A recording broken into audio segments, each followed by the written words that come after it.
Začneme hneď z hurta, pretože toto je najpýtanejšia otázka ever, čo sa týka zakázaných predmetov. S týmto majú ľudia najväčší problém, podľa teda toho, čo mi píšete.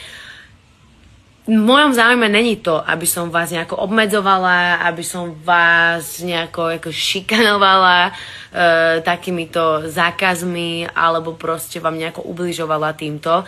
Práve že opačne, v mojom záujme je, aby ste všetci boli safe, aby proste ten koncert bol safe, proste pre každého, bude tam 25 000 ľudí, čo není malé množstvo proste ľudí.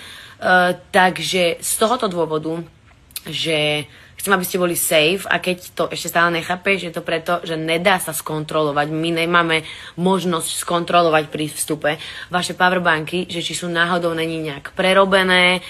Nebudem vám tu vysvetľovať úplne, že ako presne, čo tam hrozí. Jedno s druhým možno skúste použiť ChatGPT, opýtať sa jej, prečo